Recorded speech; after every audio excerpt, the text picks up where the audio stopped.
Estamos em Minas e hoje visita Carmo da Mata, no Campo das Vertentes.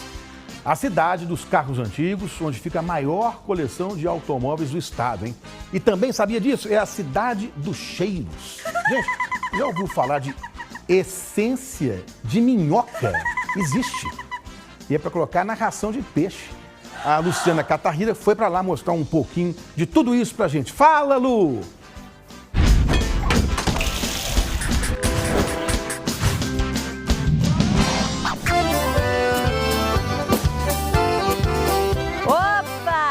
Cachoeiras, casarões, essências e um acervo particular com mais de 150 automóveis e muito mais.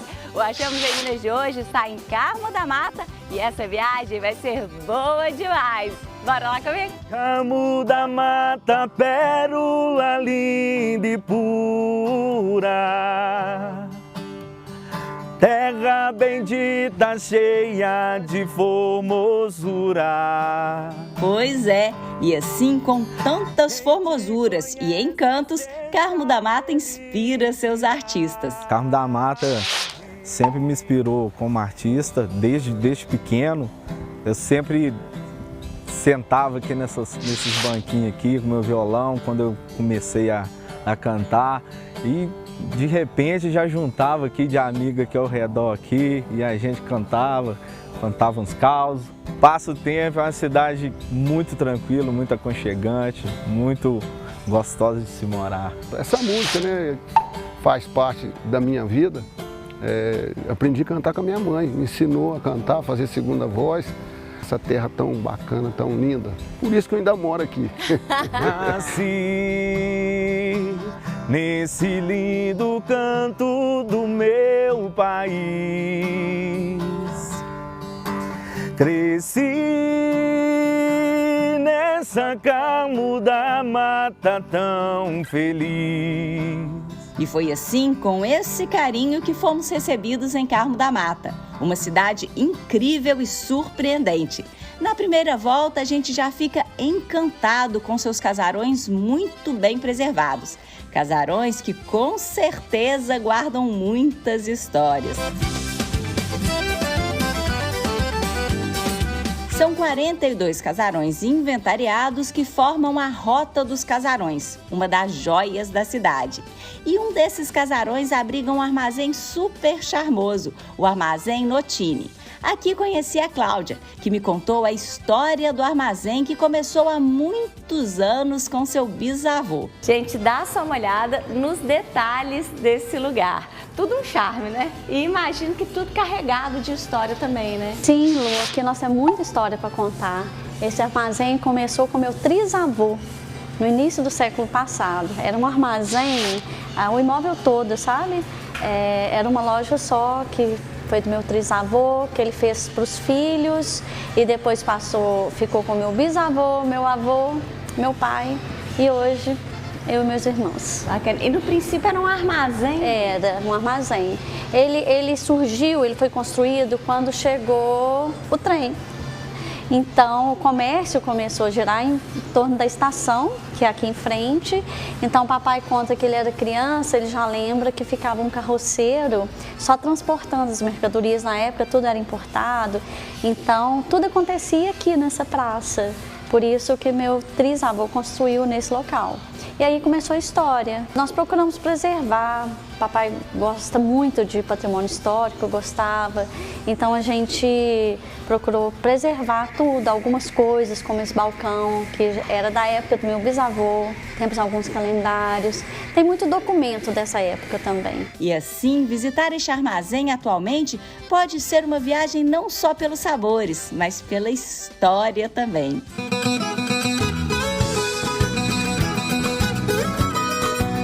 É fácil perceber que a afetividade é algo que não falta por aqui. Caminhando pelas ruas da cidade, conheci o Ricardo, que, apaixonado por Carmo da Mata, também me contou algumas histórias da cidade. Carmo da Mata tem 270 anos de história. Os primeiros documentos que falam de Carmo da Mata estão no Arquivo Público Mineiro, do pedido de Sesmaria de Inácio Afonso de Bragança, um português, que pediu a Sesmaria, que foi concedida em 1754, 16 de julho de 1754. Onde, nesse lugar que nós estamos, é o início do núcleo de povoação do município. Nesse ponto do início do povoamento, as casas desciam a essa avenida que chamava Avenida Boa Vista e atualmente Avenida Dom Alexandre Amaral. E entre suas ruas e casarões, Carmo da Mata vem escrevendo sua história. E por falar em história, você sabia que Carmo da Mata é conhecida como a cidade das essências? Pois é, fiquei curiosa e lá fui eu em busca dessa história. Então quer dizer que estamos na cidade das essências, né? Mas como é que começou essa história? Na verdade, a história começou com meu bisavô, que nasceu na Rússia, mas era de origem suíça-alemã. E aí o filho dele, o Sr. Georges Breunet, que é o meu avô, que após a Segunda Guerra Mundial as fábricas na Europa foram bombardeadas e aí ele e o irmão dividiram o que havia restado da empresa. Ele foi para Nova York com a esposa, a Dona Vera, mas não se adaptaram, aí decidiram vir para a América do Sul com destino final à Argentina. Mas aí pararam no Rio de Janeiro, apaixonaram com o Brasil, moraram por 2 anos em Petrópolis e aí conheceram o secretário de Agricultura do Juscelino Kubitschek, que indicou essa área de Carmo da Mata para a empresa ser instalada. A partir daí, eles deram início aos trabalhos. E a partir daí, Carmo da Mata passou a ser conhecida como a cidade das essências. Uísque, vodka, genipapo, manteiga, cana, milho verde e, claro, um docinho de leite. Óbvio que eu não perderia a oportunidade de me divertir e tentar adivinhar alguns cheirinhos. Ah, esse eu consigo, é laranja. Exatamente, isso aí. Vamos ver esse aqui. Vê se você descobre. Vamos ver. Esse é hortelã? Hortelã, exatamente. Tá de parabéns. Esse é um cheiro diferente, vamos ver. Vamos ver se eu consigo, hein? Até agora foi fácil, não tenho nem ideia. Ah, de picanha! Vamos ver, esse aqui é forte? É. Nossa! Esse é de camarão. Nossa, é forte mesmo. E agora, um totalmente diferente. Esse eu duvido que você acerte. Sério? Ó, que eu consigo, hein? Tô indo bem até agora. Vamos ver. Nem ideia de que é. Não, pode falar? Pode. De minhoca. Oh, sério? Não, deixa eu assistir de novo. É cheiro de minhoca. Minhoca. Para ração de peixe. Pois é. E assim nos divertimos com os aromas produzidos por aqui. Bem, nós temos que seguir nossas descobertas por Carmo da Mata. Nossa próxima parada, a Cachoeira da Forquilha. Um pequeno trecho de estrada de terra e chegamos a um dos principais cartões postais da cidade. Gente, ela é maravilhosa, né? Maravilhosa. É um dos pontos turísticos, né, do nosso município. E aqui a gente recebe muita visita, muitos turistas. E assim, é de propriedade particular, mas é um ponto realmente muito importante. É um patrimônio histórico, ela foi tombada. Apesar de ser, né, uma propriedade particular, ela foi tombada e recebe turistas de todos os lados. Turistas que podem se refrescar nessas águas e apreciar esse visual maravilhoso. Bem, e claro que Carmo da Mata também tem suas tradições culinárias. Aqui conheci a Luciana, minha xará, que faz um doce famoso por aqui, o doce aranha. O coco é o principal ingrediente, dá uma olhada. Parece uma cocada. Doce aranha é um doce feito de coco, que aprendi a fazer com uma vizinha para mim ir num show. E a minha mãe, na época, não tinha dinheiro. Então a gente ia na vizinha botar as bolinhas em cima da aranha. Aí eu fui lá pedir a vizinha para me ensinar a fazer a aranha, que eu queria ir nesse show. Aí fiz a aranha, vendi e fui pro show. E depois fiquei fazendo aranha, muitas aranhas, e faço aranha até hoje. Lu, agora me explica que até agora eu não entendi. Por que chama aranha e não é uma cocada? Vou te explicar agora, a hora que você pinga e o coco fica aberto, parecendo uma aranha. E o cheiro tá bom, hein? E assim, com esse doce aranha, a Lu fez seu nome na cidade. E hoje é uma das doceiras mais conhecidas por aqui. E dá uma olhada, o doce aranha é apenas um dos seus doces, porque ela faz vários outros. Saímos da casa da Lu encantados com seus doces e seguimos para um lugar que eu particularmente tinha muita vontade de conhecer, a Garagem do Automóvel, o maior acervo particular de carros antigos de Minas Gerais.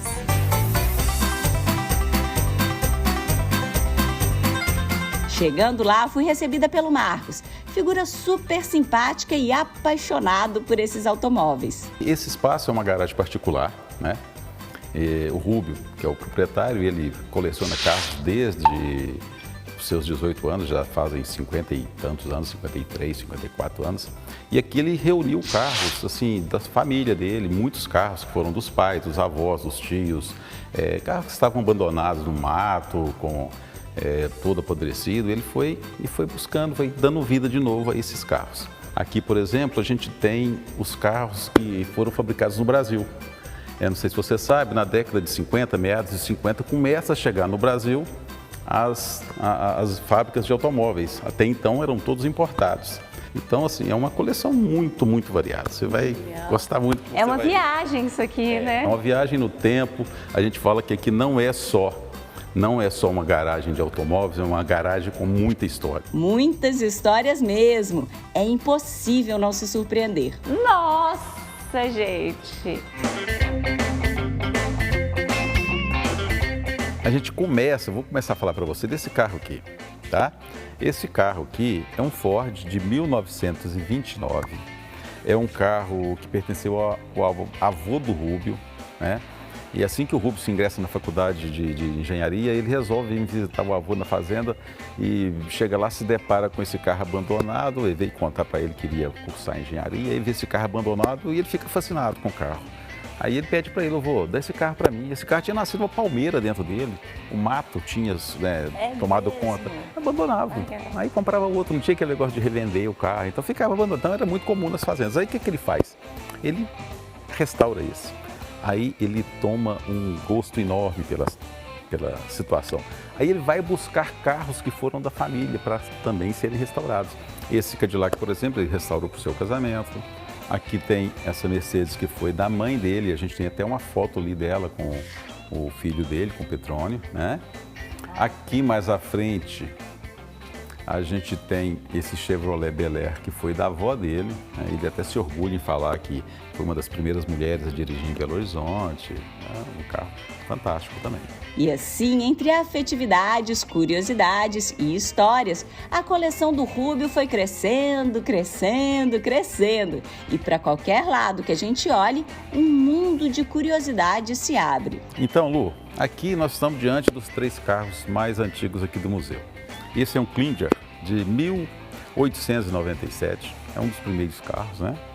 E para você ter uma ideia, é praticamente uma charrete, só que motorizado. Mais atrás a gente tem esse Ford de 1910, né? Que é um carro também espetacular. E outro, mais atrás, o Williams Overland de 1917. Então esses são, na sequência, os 3 mais antigos. Aqui, Marcos, que esses aqui são um charme, né? São, Lu, isso aqui era o sonho de consumo de todo playboy da década de 50 e 60, né? Esses são os Interlagos. Aqui a gente tem os 3 modelos que eles fabricaram, é a berlineta, o conversível e o coupé. Esses carros eram muito usados pelos corredores, né? Você vê que ele é baixinho, o banco bem deitado. Super. Eram muito rápidos, né? Apesar de ser um motor de menos de 1000 cilindradas, mas já fazia sucesso como carros de corrida. Bacana demais. E do lado de cá? Do lado de cá a gente tem os Cadillacs. Eles são o extremo do luxo, né? Aqui, uma coisa a ser assim, lembrado, que os carros da década de 50 todos traziam alguma coisa que fazia menção à velocidade, a foguete, a espaçonaves, por causa da corrida espacial. Tudo Tudo aqui é incrível mesmo. E para fechar a entrevista, a última resposta me deixou mais impressionada ainda. Mas uma dúvida, os carros aqui funcionam? Todos funcionam. Todos os carros funcionam? Todos, estão a ponto de marcha. É só pôr a bateria e... Dá a partida. Dá a partida, pôr gasolina que vai em qualquer lugar.